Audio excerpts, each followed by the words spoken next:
military has confirmed. But the military statement came shortly after Israel's National Rescue Service said the drone attack wounded 61 people. With Israel's advanced air defense systems, as we've been covering, it's rare for so many people to be hurt by drones or missiles. Israeli media reported that 2 drones were launched from Lebanon, and the military said 1 was intercepted. But it was the second time in 2 days a drone has struck in Israel.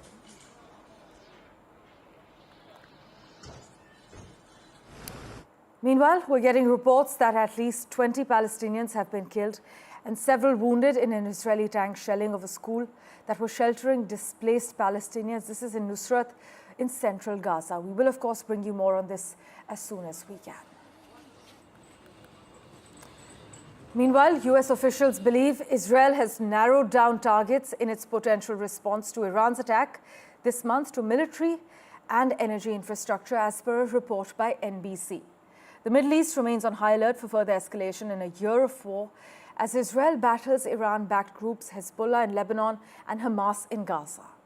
Israel has repeatedly said it will respond to Iran's missile barrage on the 1st of October, which was launched in retaliation for Israel's military operations in Gaza and Lebanon and the killings of a string of Hamas and Hezbollah leaders.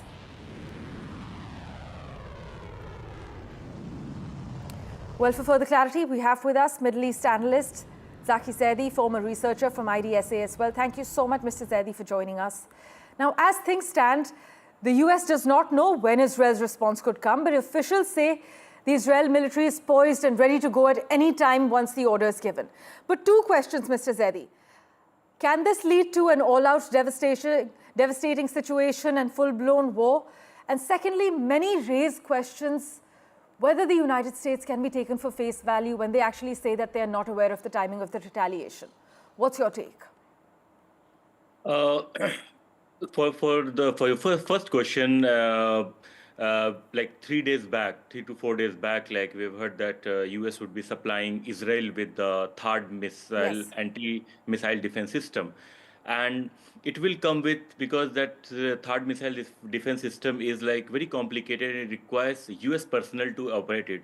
So there would be US military boots on ground in Israel. So if there are like possibly 2 situations that comes out of it.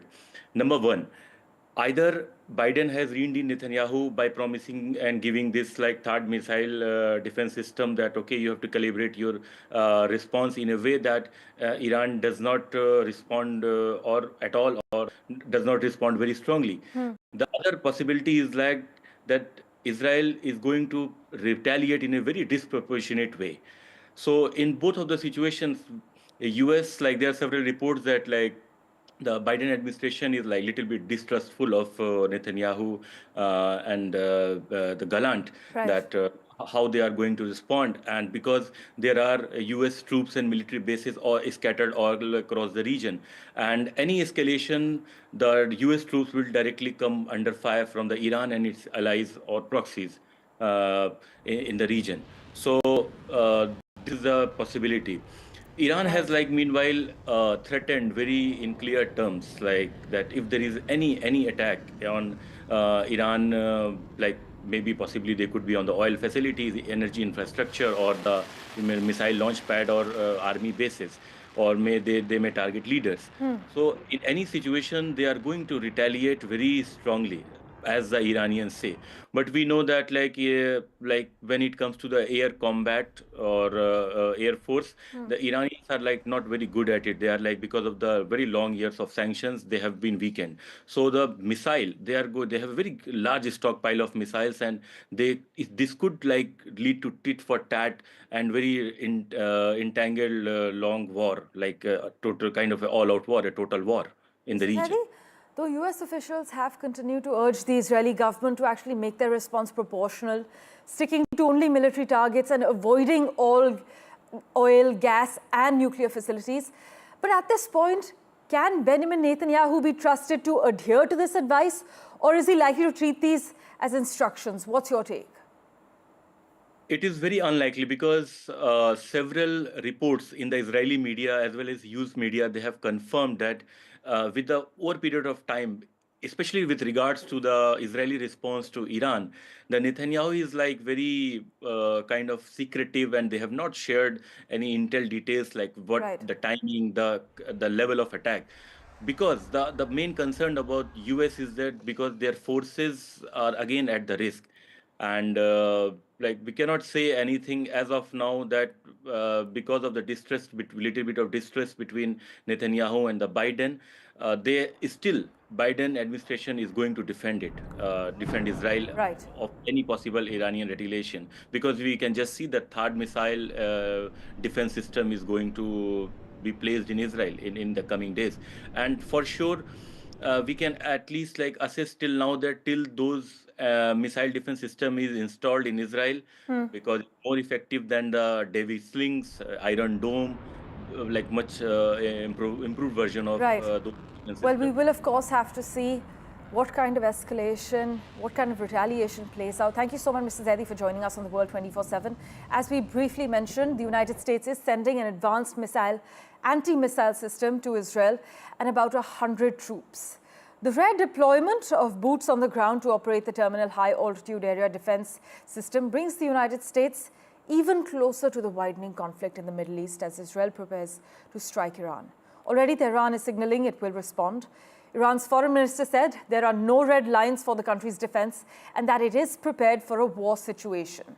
But tensions in Lebanon also escalated over the weekend, with Israel expanding its operation in the southern part of the country and allegedly also using tanks to burst through the gates of a UN peacekeepers base, while the Iran-allied militia Hezbollah launched a drone strike that injured dozens in Israel.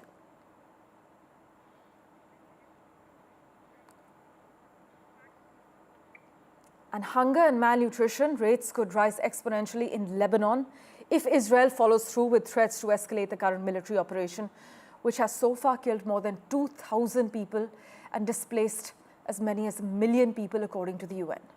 Acute hunger rates could rise very quickly, in fact, because food security in Lebanon was precarious even before Israel launched its full-scale aerial bombardment in mid-September.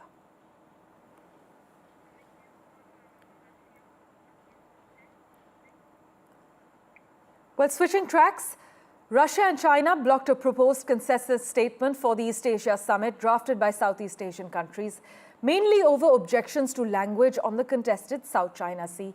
This is as per reports.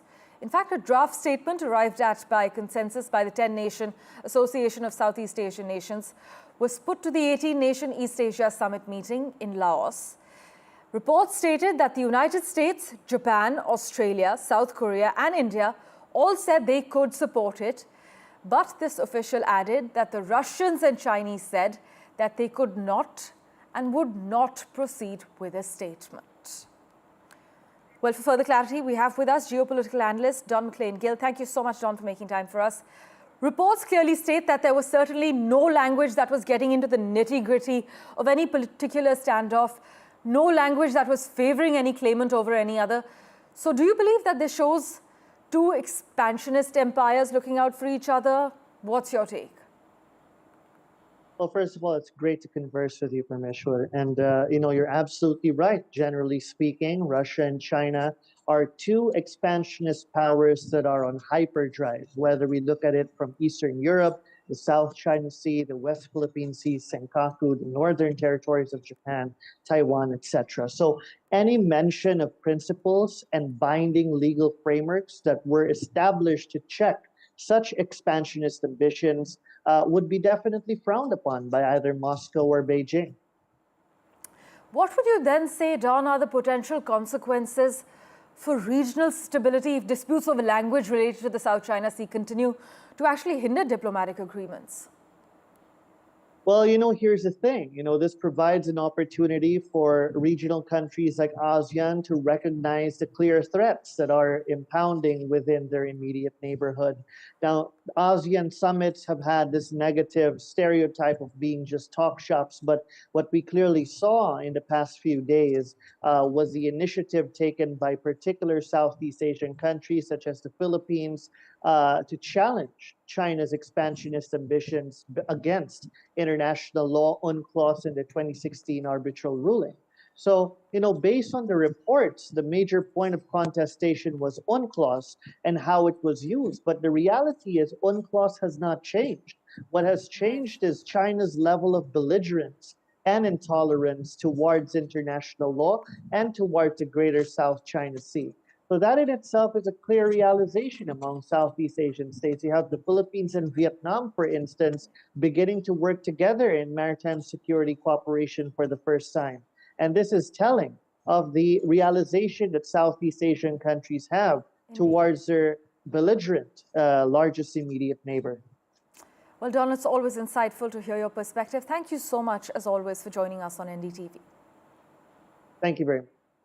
As always, news and updates continue in a moment, right after this very short break. Don't go anywhere.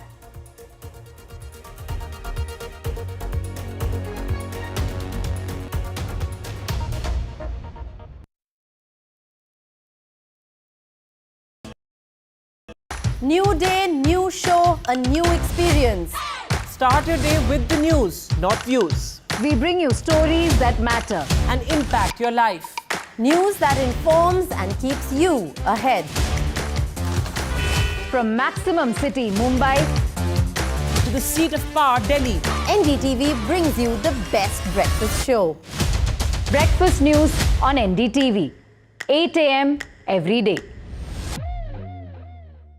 Stay informed and entertained with the new and updated NDTV News app.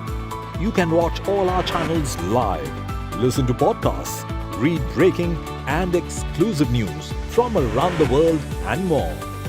Download the NDTV app today and get access to the best journalism and storytelling on your smartphone or tablet. The NDTV app. News that matters to you. I've been reporting on all issues, big and small, from Andhra Pradesh, Telangana, rest of South India, bringing you all the action, all that you need to know, all that you want to know. The energy of Maximum City is infectious. I bring in that energy in our news coverage from financial capital, Mumbai. India's IT capital is always buzz. It's literally a city that never sleeps. And I keep you ahead on all the Bengaluru buzz. Covering from the southernmost part of India over the last 23 years, I bring in-depth and 360-degree coverage from the Dravidian heartland. The land of Mishti is also known for its bitter politics. I have seen much water flow under the Howrah Bridge, covering Bengal in all its vivid colors. In a world of shifting power dynamics, India stands tall as a global force. Join us at the NDTV World Summit 2024, where Prime Minister Narendra Modi will unveil his transformative vision for the India century. Be a part of a summit of thought leaders and visionaries, shaping the world's future. NDTV World Summit, October 21st and 22nd on the NDTV network. New day, new show, a new experience. Start your day with the news, not views. We bring you stories that matter. And impact your life. News that informs and keeps you ahead. From Maximum City, Mumbai, To the seat of power, Delhi. NDTV brings you the best breakfast show. Breakfast news on NDTV. 8 a.m. every day. Stay informed and entertained with the new and updated NDTV News app.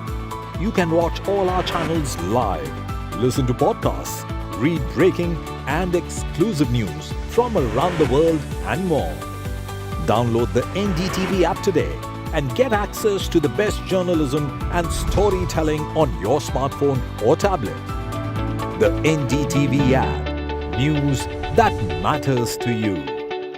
I've been reporting on all issues, big and small, from Andhra Pradesh, Telangana, rest of South India, bringing you all the action, all that you need to know, all that you want to know. The energy of Maximum City is infectious. I bring in that energy in our news coverage from financial capital, Mumbai. India's IT capital is always buzz. It's literally a city that never sleeps. And I keep you ahead on all the Bengaluru buzz. Covering from the southernmost part of India over the last 23 years, I bring in-depth and 360-degree coverage from the Dravidian heartland. The land of Mishti is also known for its bitter politics. I have seen much water flow under the Howrah Bridge, covering Bengal in all its vivid colors.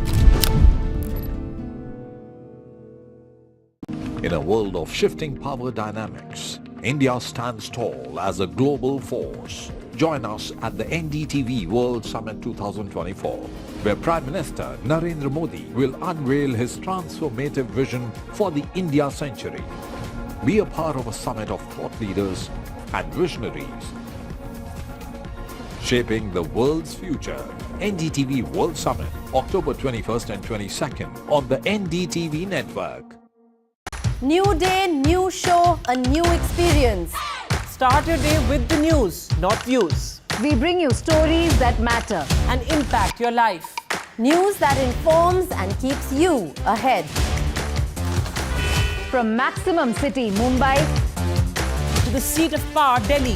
NDTV brings you the best breakfast show. Breakfast news on NDTV. 8 a.m. every day. Stay informed and entertained with the new and updated NDTV News app. You can watch all our channels live, listen to podcasts, read breaking and exclusive news from around the world and more. Download the NDTV app today and get access to the best journalism and storytelling on your smartphone or tablet. The NDTV app. News that matters to you. I've been reporting on all issues, big and small, from Andhra Pradesh, Telangana, rest of South India, bringing you all the action, all that you need to know, all that you want to know. The energy of Maximum City is infectious. I bring in that energy in our news coverage from financial capital Mumbai. India's IT capital is always buzz. It's literally a city that never sleeps. And I keep you ahead on all the Bengaluru buzz. Covering from the southernmost part of India over the last 23 years, I bring in-depth and 360-degree coverage from the Dravidian heartland. The land of Mishti is also known for its bitter politics. I have seen much water flow under the Howrah Bridge, covering Bengal in all its vivid colors. In a world of shifting power dynamics, India stands tall as a global force. Join us at the NDTV World Summit 2024, where Prime Minister Narendra Modi will unveil his transformative vision for the India century. Be a part of a summit of thought leaders and visionaries,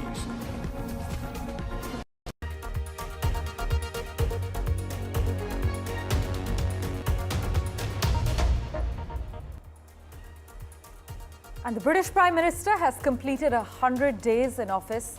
There have been slips and accusations of sleaze, scores of announcements, enormous international events. In fact, the British Prime Minister himself said he had faced choppy days in his first 3 months in the post. The gift scandal, the allegations of corruption, there's been a Downing Street staffer soap opera, a slump in the polls, ructions in the party about a plan to take cash away from millions of pensioners. That's the stuff of Labour nightmares. Yet, we've also seen ideas that are stuff of the party's dreams. There are sweeping new rights at work in the UK, new laws to help get houses built, the railways coming back into public hands. But it's been a topsy-turvy start, but Keir Starmer has completed 100 days in office as Prime Minister. But as many political watchers say, it's only around a 20th of the time at Labour's disposal before they have to call the next election. So Labour has an enormous majority, a political opposition that's in a mess, and time on its side. Keir Starmer, I'm sure, is hoping happier days lie ahead for him and his party. Meanwhile, the United Kingdom and India have actually aimed to promote trade and investment between the two nations, even as talks post-Brexit on the proposed free trade agreement are on hold after 18 rounds of talks. An all-party parliamentary political group on India has been launched. This body will be informal, cross-party groups by MPs and Lords. Here are the details. A group of parliamentarians will meet in central London ever so often. Although this group will be cross-party and people from the House of Lords, House of Commons, they will keep their political differences aside to keep one interest in mind when they come to meet to discuss, debate, delegate and that interest will be the India-UK relationship. In the 75th year of independence, in London, an all-party parliamentary group on India has been launched. A new parliament was elected in the summer of 2024 in the UK, and soon after, the all-party parliamentary group, or the APPG India, was reconstituted.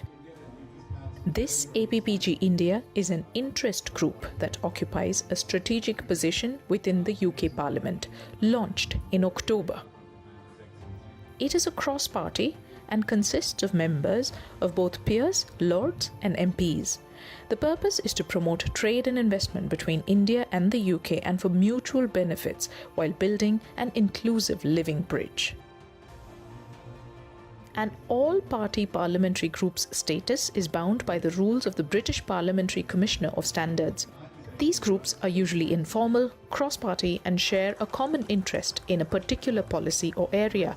They usually have no official status within the Parliament, however, can influence policy and narratives with research and activities. The APPG India will have the following areas of focus: trade and investment, education, sustainable development, culture, health, science, defence and security between India and the UK. We have the technology opportunity, the technology security initiative. We have India and the UK working together to move forward in creating, innovating, deploying technologies and doing so at scale. Advantages that India uniquely can provide the UK as a partner, as an equal partner in this effort. In its first year of launch, the all-party parliamentary group will have three key areas of focus. First, trade and investment, trade being the key topic. Second, strategy, which celebrates, in one sense, the large ties and the long ties that India and the UK have, improving bilateral relations. And the third and the key focus being the living bridge, building those people-to-people connections. Radhika Iyer in London, NDTV. Well, in other crucial news, China again is sending planes and ships for military exercises around Taiwan. The self-ruled island condemned this provocative act. In fact, China's military began a new round of military drills near Taiwan in what it said was a warning against separatist acts by Taiwan independence forces. No date was actually given for the drills to end. Thanks so much for investing your time and watching this edition of The World 24/7. We'll keep tracking the latest updates for you. Do stay tuned.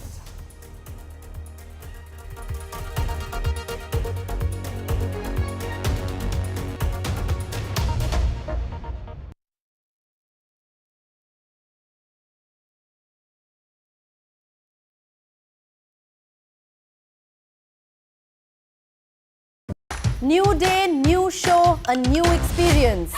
Start your day with the news, not views. We bring you stories that matter. And impact your life. News that informs and keeps you ahead. From Maximum City, Mumbai, To the seat of power, Delhi, NDTV brings you the best breakfast show. Breakfast news on NDTV, 8 a.m. every day. Stay informed and entertained with the new and updated NDTV News app. You can watch all our channels live, listen to podcasts, read breaking and exclusive news from around the world and more. Download the NDTV app today and get access to the best journalism and storytelling on your smartphone or tablet. The NDTV app. News that matters to you. I've been reporting on all issues, big and small, from Andhra Pradesh, Telangana, rest of South India, bringing you all the